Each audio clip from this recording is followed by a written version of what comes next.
Hi everyone, welcome back to the channel. और आज की इस वीडियो में हम लोग पढ़ने वाले हैं स्ट्रिंग। चलिए स्टार्ट करते हैं। String one of the most frequently used data type है डार्ट प्रोग्रामिंग में। वो क्यों? डार्ट प्रोग्रामिंग में नहीं, डेवलपमेंट में ही पूरी स्ट्रिंग हम सबसे ज्यादा यूज करते हैं। देखिए, जो भी हम टेक्स्ट लिख रहे होंगे वो सब स्ट्रिंग होते हैं।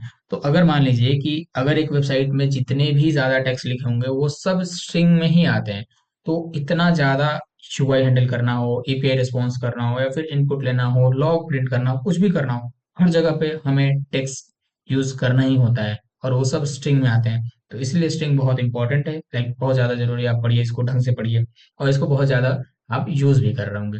चलिए हम लोग स्टार्ट करते हैं। तो सबसे पहले अगर मैं स्ट्रिंग का एक नॉर्मल सा डेफिनेशन बताऊं तो देखिए, स्ट्रिंग को कहते हैं हम लोग सीक्वेंस ऑफ कैरेक्टर्स। ठीक है, ये डिफरेंट कैरेक्टर्स को जोड़ते हैं तो हम एक वर्ड बनाते हैं। ठीक, उन वर्ड्स को जोड़ के सेंटेंस बनाते हैं। उन्हीं सबको हम लोग बोलते हैं स्ट्रिंग, यानी कि sequence of character which form textual data is known as string. आप ऐसे कुछ कह सकते हैं। खैर, हमें डेफिनेशन में नहीं जाना है, हमें तो इसका यूज जानना है। तो सबसे पहले हम देखते हैं कि हम इसको डिक्लेयर कैसे करते हैं, इसको डिफाइन कैसे करते हैं। तो इसके लिए हम लिखते हैं स्ट्रिंग नेम, और यहाँ पे हम असाइन कर देंगे जो भी हम इसमें असाइन करना चाहें। ठीक है, देखिए क्या करते हैं, हम लिखते हैं पहले स्ट्रिंग, एस कैपिटल होगा, ध्यान रखिएगा। ठीक, फिर हम वेरिएबल का नाम देंगे और जो असाइन करना होगा हम डबल इन्वर्टेड कॉमा में हम उसको असाइन कर देंगे। अब आपके मतलब दिमाग में ऐसा सवाल आ रहा होगा कि क्या हम डबल इन्वर्टेड कॉमा की जगह सिंगल इन्वर्टेड कॉमा यूज कर ले? तो जी बिल्कुल आप यूज कर सकते हैं, कोई दिक्कत नहीं है। ठीक है, आप सिंगल इन्वर्टेड कॉमा को यूज करके आप लिख सकते हैं, आपको कोई दिक्कत नहीं होगी। यहाँ पे एरर इसलिए आ रहा है क्योंकि यहाँ पे इसमें मैंने सेम वेरिएबल यूज कर लिया था। अब देखिए, आप सिंगल इन्वर्टेड कॉमा यूज कर लीजिए, कोई दिक्कत नहीं है, दोनों ही स्ट्रिंग है और दोनों में कोई इशू नहीं है। ठीक है, तो आपको जो पढ़ने में आसान हो, आपकी कोड की रीडेबिलिटी जिससे ज्यादा अच्छी रहती हो, या फिर जिसकी आपको आदत लगी हो यूज करने का, आप वो यूज करिए, इसमें कोई इशू नहीं है। अब देखिए, स्ट्रिंग जो है, स्ट्रिंग एक क्लास होता है, मतलब डार्ट में स्ट्रिंग एक क्लास होता है। अब आपको अभी तो क्लास के बारे में पता नहीं होगा, तो ऑब्जेक्ट ओरिएंटेड प्रोग्रामिंग आप जब पढ़ेंगे तो आपको समझ में आएगा कि मैं क्या कहना चाहता हूँ। क्लास, ऑब्जेक्ट्स, ये सब क्या होते हैं, आपको तब समझ में आएगा। लेकिन एक चीज आप यहाँ पे ध्यान रखिए कि अगर स्ट्रिंग एक क्लास है तो क्लास के पास अपनी कुछ प्रॉपर्टीज और मेथड्स होते हैं। तो वैसे ही स्ट्रिंग के पास अपनी कुछ प्रॉपर्टीज और मेथड्स हैं। तो अभी हम उन्हीं सारे प्रॉपर्टीज और मेथड्स को देखने वाले हैं। तो चलिए हम एक एक करके स्टार्ट करते हैं पढ़ना, और बहुत जल्दी, बहुत ही छोटे वीडियो में इसको कंप्लीट कर देंगे हम लोग। अब देखिए, हम देखते हैं मल्टी लाइन स्ट्रिंग। तो मल्टी लाइन स्ट्रिंग कब यूज करते हैं? जब भी हमें पैराग्राफ लिखना होगा ना, तो हम मल्टी लाइन स्ट्रिंग यूज करेंगे। क्योंकि देखिए, अगर मान लीजिए मैं यहाँ पे लिखता हूँ स्ट्रिंग और मुझे मैसेज लिखना हो, तो अगर मैं मैसेज मान लीजिए डबल इन्वर्टेड कॉमा में लिख दिया कि वेलकम टू माय चैनल। अब ये तो एक लाइन हो गया। अगर मान लीजिए अब मुझे लिखना हो प्लीज सब्सक्राइब, अगर मैं इसको एंटर करके आऊँ और यहाँ पे लिखूं प्लीज सब्सक्राइब, तो ये एरर आ रहा है। ठीक है, क्योंकि ये जो है ना, ये डबल इन्वर्टेड कॉमा वो सिंगल लाइन में ही काम करता है। ठीक है, वो मल्टी लाइन अगर हम जहाँ भी करेंगे वो एरर दे देगा। तो मल्टी लाइन के लिए हम क्या यूज करेंगे? तो मल्टी लाइन के लिए हम यहाँ पे ट्रिपल कोट यूज कर लेते हैं। ठीक है, तीन यहाँ, तीन यहाँ। हाँ हाँ, आप सिंगल इन्वर्टेड कॉमा का भी अगर तीन बार आप यूज कर लोगे इधर इधर, तो वो भी मल्टी लाइन में आ जाता है। ठीक है, उसमें कोई इशू नहीं होती। अब मान लीजिए मैंने इसको नीचे लिख दिया, और मैसेज भी मैं यहाँ पे ला देता हूँ, वेलकम टू माई चैनल। यहाँ पे लिख दूँ, फिर यहाँ पे लिख दूँ प्लीज। तो देखिए, मेरा बस मोटो था कि मैं बताऊं कि मल्टी लाइन स्ट्रिंग कैसे लिखते हैं। तो यहाँ पे आप ट्रिपल कोट यूज कर सकते हैं, और मैं चाहूँ कि अगर सिंगल वाला यूज करूँ तो भी मैं यूज करूंगा, मुझे कोई इशू नहीं होगा। हम पढ़ने वाले हैं स्ट्रिंग इंटरपोलेशन। तो जैसे मान लीजिए, मैं आपको स्ट्रिंग इंटरपोलेशन एग्जांपल से ही बताऊंगा। तो जैसे मान लीजिए, यहाँ पे मैं लिखता हूँ स्ट्रिंग नेम, और यहाँ पे मैं लिख देता हूँ प्रिंस। ठीक, और साथ ही साथ मैं अपनी एज भी लिख दूँ। अब देखिए, मैं चाहता हूँ कि मैं एक मैसेज प्रिंट करूँ, और उसमें मैं लिखूँ माई नेम इज, और मैं इस नेम वेरिएबल को यहाँ पे मैं चाहता हूँ कि मैं यूज कर लूँ। तो मैं यहाँ पे अगर नेम लिखता हूँ ऐसे, मतलब इस वेरिएबल को मैंने अगर यहाँ पे लिखा, तो ये वेरिएबल अगर आप यहाँ पे नोटिस करेंगे तो ये वो वेरिएबल नहीं हुआ, यूज हुआ है। एक्चुअली यहाँ पे ये नेम जो है वो एक स्ट्रिंग ही आ गया है। तो अगर मैं इसको प्रिंट करूंगा, करता हूँ, देखिए ये, अब देखिए, अब मैं चाहता हूँ कि यहाँ पे मैं जो अगर नेम लिखूँ तो यहाँ जो असाइन हुआ वो प्रिंट होके आ जाए। तो उसके लिए क्या करना होगा? तो उसके लिए आपको यहाँ पे डॉलर साइन यूज करना होगा, और इसी को हम कहते हैं स्ट्रिंग इंटरपोलेशन। स्ट्रिंग इंटरपोलेशन का मतलब होता है कि हम वेरिएबल्स में अपने स्ट्रिंग को असाइन कर दें या फिर कुछ भी वैल्यू को असाइन किया हो, और उस एम्बेडेड वेरिएबल को हम यहाँ पे यूज कर लें। समझे? तो हमने यहाँ पे वेरिएबल को यूज कर लिया अपने स्ट्रिंग में, तो इसी को कहते हैं स्ट्रिंग इंटरपोलेशन। ठीक है? तो यहाँ पे आ गया माई नेम इज, यहाँ पे नेम। अब मैं अगर इसको प्रिंट करता हूँ तो जो वेरिएबल में असाइन होगा वो आ जाएगा। अगर मान लीजिए मैं इसको बदल के कर देता हूँ एप्सलॉन, तो ये आ जाएगा। ठीक। अब मैं चाहता हूँ कि मेरा यहाँ पे एज भी डिस्प्ले हो, तो मैं कैसे करूँगा? एंड माई एज इज, और फिर मैं यहाँ पे डॉलर लिखूंगा और एज लिख दूंगा। लेकिन मैं यहाँ पे थोड़ा सा अलग चाहता हूँ। मैं चाहता हूँ कि मैं ऐसा करूँ कि next year my age will be age plus one, यानी कि अभी जो एज है उसमें एक अगर मैं ऐड कर दूंगा तो मेरे वो नेक्स्ट ईयर का एज हो जाएगा। ठीक है? तो अगर मैं उसको अगर लिखना चाहूँ तो यहाँ पे क्या मैं डॉलर और प्लस वन कर सकता हूँ? बिल्कुल नहीं। क्यों नहीं कर सकता हूँ? क्योंकि इसके बाद अगर मैं कुछ भी लिखूंगा ना इस वेरिएबल के बाद, तो वो फिर एज ए स्ट्रिंग आने लगेगा। आप अगर देखिए मैं इसको प्रिंट करूँ तो यहाँ देख लीजिए 21+1। अब मैं ऐसा तो नहीं चाहता हूँ। मैं चाहता हूँ कि सीधा 22 आए। तो वो कैसे आएगा? तो उसके लिए क्या करते हैं, हम स्ट्रिंग इंटरपोलेशन ही यूज करेंगे, लेकिन यहाँ पे हम कर्ली ब्रेसेस यूज कर लेंगे। ठीक है? आप कर्ली ब्रैकेट यूज करिए, और साथ ही में अब यहाँ पे लिखिए एज प्लस वन। यानी कि अगर इस वेरिएबल के साथ अगर आपको कुछ ऑपरेशंस करने हुए तो आप कर्ली ब्रेसेस के अंदर उसको यूज कर लेंगे, और यहाँ से यहाँ तक ये स्ट्रिंग इंटरपोलेशन का पार्ट है। ठीक है? तो वो सबको एज अ स्ट्रिंग कन्वर्ट कर देगा। जो भी इसके अंदर होगा कैलकुलेट होकर जो आउटपुट आएगा वो उसको एज ए स्ट्रिंग कन्वर्ट कर देगा। देखिए मैं प्रिंट करता हूँ और यहाँ पे आ रहा है my next year my age will B 22। ठीक है? अब हम लोग पढ़ने वाले हैं स्ट्रिंग कॉन्कैटिनेशन। स्ट्रिंग कॉन्कैटिनेशन क्या होता है? देखिए, कॉन्कैटिनेशन का मतलब होता है कि दो चीजों को जोड़ना। ठीक है? Joining multiple string together is known as string concatenation. कैसे? जैसे मान लीजिए मैं यहाँ पे लिखा हूँ स्ट्रिंग नेम एप्सलॉन। ठीक। और साथ ही साथ में मैं मान लीजिए लिख दूँ स्ट्रिंग एक्शन, इसे मैं लिख दूँ सब्सक्राइब। अब मैं चाहता हूँ कि दोनों ही एक साथ आए, प्रिंट हो गए। ठीक है? मैं चाहता हूँ कि अगर प्रिंट हो सब्सक्राइब ऐपशाला, तो कैसे होगा? जैसे मान लीजिए मैं प्रिंट कर दूँ और यहाँ पे लिखूँ, और यहाँ पे मैं लिख दूँ अपना ये वेरिएबल एक्शन, यहाँ पे मैं लिख दूँ, और फिर मैं यहाँ पे प्लस साइन यूज कर लूँ और मैं लिख दूँ यहाँ पे नेम। देखिए, दो स्ट्रिंग को ऐड करने के लिए मैंने क्या यूज कर लिया? Plus sign. ठीक है? यानी कि इसको और इसको अगर मुझे ज्वाइन करना था तो मैंने प्लस साइन यूज कर लिया, और इसी को कहते हैं स्ट्रिंग कॉन्कैटिनेशन। अगर मैं इसको प्रिंट करूँ तो यहाँ पे आ गया सब्सक्राइब ऐपशाला। लेकिन आप एक चीज नोटिस करेंगे कि इनके बीच में ना कोई स्पेस नहीं आया। अब मैं चाहता हूँ कि एक स्पेस भी आए, तो उसके लिए क्या करूंगा? उसके ठीक है, ये एम्प्टी स्ट्रिंग मैं क्या करूंगा, यहाँ पे बीच में रख दूंगा, और फिर इसको ऐड कर दूंगा इससे। तो आप देखिए क्या हुआ, पहले हमारा एक्शन आ गया, फिर उसको मैंने जोड़ा किससे? एक एम्प्टी स्ट्रिंग से, और फिर मैंने उसको जोड़ा नेम से। अब यहाँ पे आ गया सब्सक्राइब ऐपशाला। तो स्ट्रिंग कॉन्कैटिनेशन का यही मतलब होता है कि ज्वाइनिंग मल्टीपल स्ट्रिंग टुगेदर। ठीक है? और इसको किया जाता है प्लस ऑपरेटर का यूज करके। इतना तो आपको समझ में आ गया, लेकिन हम इसका अब यूज नहीं करते हैं, क्योंकि देखिए एक तो पहली बात ये अच्छा नहीं लग रहा है। ठीक है? और इसकी इसकी वजह से रीडेबिलिटी घटते जाती है। तो हम चाहें कि अच्छे से रीडेबिलिटी बढ़े, मतलब हमारे कोड को अच्छे से कोई भी पढ़े तो वो इजिली पढ़ पाए, इजिली समझ पाए। अब उसके लिए हम यूज करते हैं स्ट्रिंग इंटरपोलेशन। ठीक है? तो ये चीज हम स्ट्रिंग इंटरपोलेशन से भी कर सकते हैं। कैसे? यहाँ पे आइए, यहाँ पे लिख दीजिए एक्शन। ठीक है? स्पेस दे दीजिए, और फिर यहाँ पे लिख दीजिए नेम। हो गया हमारा काम। देखिए सेम चीज प्रिंट हुआ है यहाँ पे, सब्सक्राइब ऐपशाला। तो स्ट्रिंग इंटरपोलेशन और स्ट्रिंग कॉन्कैटिनेशन हमने दोनों ही देख लिया, लेकिन हम प्रेफर क्या करेंगे? हम प्रेफर करेंगे स्ट्रिंग इंटरपोलेशन। ठीक है?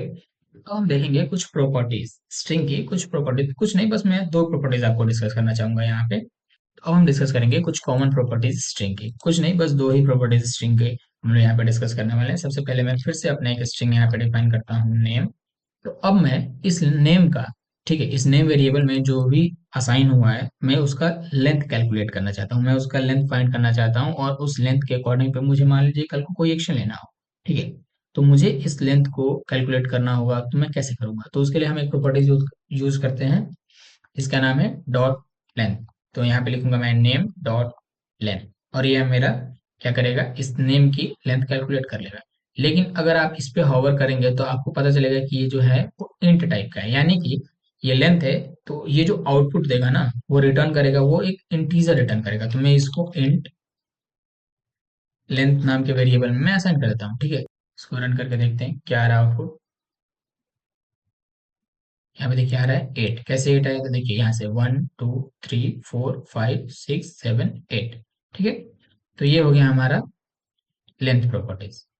अब इसके साथ साथ एक और प्रॉपर्टी होती है, उसको कहते हैं is empty is not empty. जैसे मैं मान लीजिए एक स्ट्रिंग यूज करता हूँ, और फिर से मैं लिख देता हूँ मैसेज, और मैंने केवल इन्वर्टेड कॉमास लिख दिया। अब इसमें कुछ है नहीं, ये हमारा स्ट्रिंग डिफाइन तो हो गया पर इसमें हमने कुछ लिखा नहीं, ये एम्प्टी है।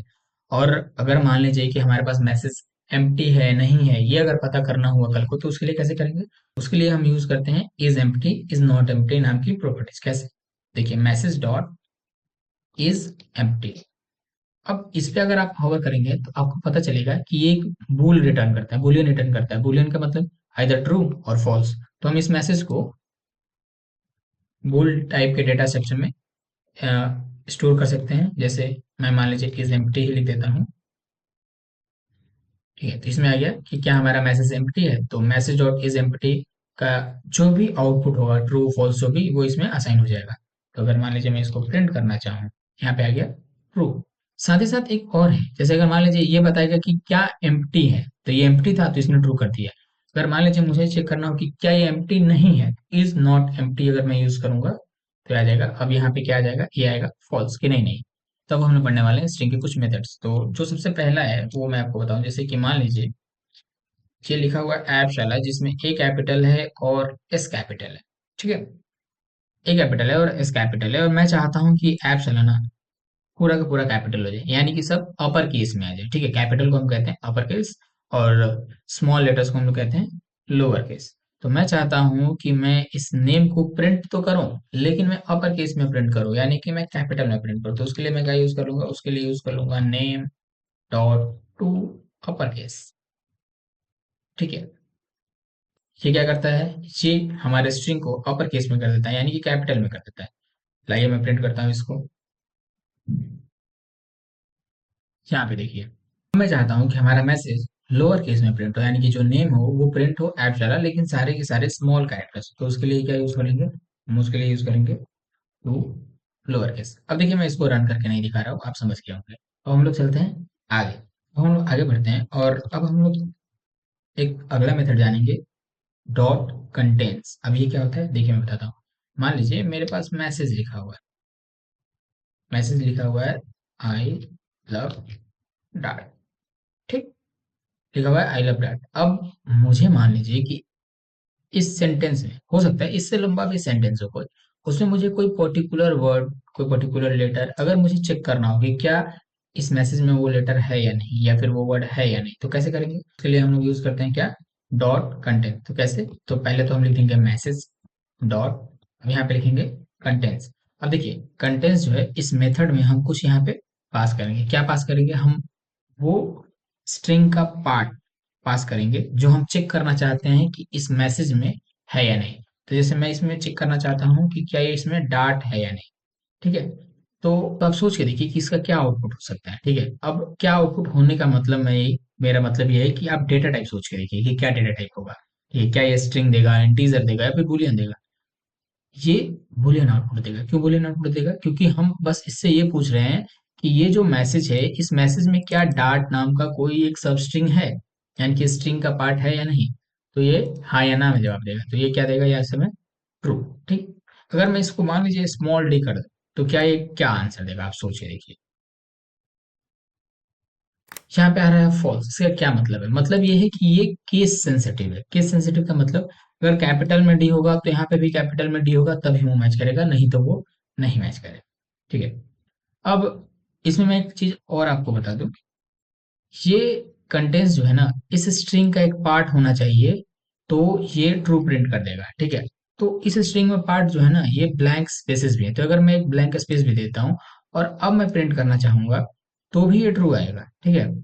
तो आपको एक बात समझ में आनी चाहिए कि जो डॉट कंटेंट्स नाम का मैसेज है, ये मेथड है, ये ट्रू या फॉल्स बताता है, यानी कि ये चेक करता है कि जो हमारा स्ट्रिंग है उसमें जो दिया हुआ है वो है या नहीं, और इसको हम कहते हैं सब स्ट्रिंग, ठीक है। तो स्ट्रिंग के एक छोटे पार्ट को सब स्ट्रिंग कहते हैं, ठीक है। स्ट्रिंग के एक छोटे पार्ट को सब स्ट्रिंग कहते हैं। सब स्ट्रिंग क्या हो सकता है? ये अकेला भी हो सकता है, यहाँ से लेके यहाँ तक भी हो सकता है, या फिर यहाँ से लेके यहाँ तक भी हो सकता है। तो स्ट्रिंग के एक पार्ट को हम लोग कहते हैं सब स्ट्रिंग, ठीक है, ये आप ध्यान रखिएगा। अब आगे बढ़ते हैं। अगर मान लीजिए कि लिखा हुआ है आई लव डॉट, अब मैं चाहता हूं इसको प्रिंट करे आई लव फ्लटर, तो इसको कैसे होगा? मतलब कि मैं डॉट को फ्लटर से रिप्लेस करना चाहता हूँ, तो एक मेथड होता है, उसको कहते हैं डॉट रिप्लेस, ठीक है। तो इसको कर देंगे हम लोग प्रिंट मैसेज डॉट रिप्लेस। अब देखिए यहाँ पे बहुत सारे मेथड आपको आ जाएंगे, आप वहां पे जाइएगा तो आप मतलब देख लीजिएगा एक एक का यूज करके कि कैसे क्या होता है। मैं यहाँ पे यूज करता हूँ डॉट रिप्लेस ऑल, ठीक है। डॉट रिप्लेस ऑल का क्या मतलब है? कि मतलब यहाँ पे मैं जो भी सब स्ट्रिंग लिखूंगा, जैसे अभी मैं लिख रहा हूँ डाट, यानी कि हमारे इस मैसेज में डाट जितनी बार भी आया होगा उतनी जगहों पे ये यहाँ पे हम जो लिखेंगे उसको इससे रिप्लेस कर देगा, ठीक है। यानी कि डार्ट एक बार आया है तो यहाँ पे जाके ये इसको रिप्लेस कर देगा, अगर एक से ज्यादा बार आया होता तो वो भी उसको रिप्लेस कर देता। मैं आपको दोनों ही केस दिखाता हूँ। ठीक है, यहाँ पे आ गया आई लव फ्लटर। अगर मान लीजिए यहाँ पे मैं थोड़ा सा स्पेस देके और फिर से मैं डार्ट लिख देता हूँ, तो आप अगर देखेंगे इसमें दो बार डार्ट अगर हुआ है, तो क्या ये दोनों बार इसको चेंज कर देगा? आइए देखते हैं। देखिए बिल्कुल चेंज कर दिया। डॉट रिप्लेस ऑल का मतलब होता है कि ये जो हमारा सब स्ट्रिंग है, इस स्ट्रिंग में जहां भी इसकी अकरेंस होगी वहां पे ये वाली स्ट्रिंग रिप्लेस हो जाएगी, ठीक। अब आगे बढ़ते हैं। आगे बढ़ते हैं, जैसे मैंने अभी आपको सब स्ट्रिंग की बात की, अब मैं चाहता हूं कि मेरे मैसेज का पूरा मैसेज ना प्रिंट हो, एक छोटा सा पार्ट प्रिंट हो, उसका एक सब स्ट्रिंग प्रिंट हो जाए।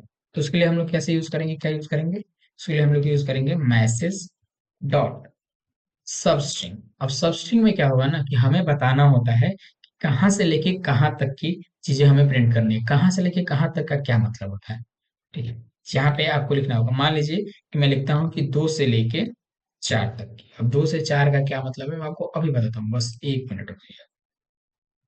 यहाँ पे आ गया एल ओ। 2 से 4 का क्या मतलब है? तो देखिए, ये जो हमारा स्ट्रिंग होता है ना, इसके इंडेक्स होते हैं। इंडेक्स का क्या मतलब होता है? इंडेक्स का मतलब होता है कि हम इसको कैसे एक्सेस कर सकते हैं।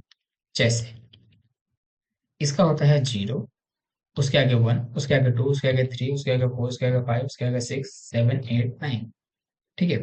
फिर आखिर में जो होगा वो 10, ठीक। तो ये जो आई है वो 0 इंडेक्स पे है, ये जो स्पेस है वो 1 पे है, एल जो है वो 2 पे है, ओ है 3 पे, वी है 4 पे। ऐसे ही ये सारे हमारे स्ट्रिंग है।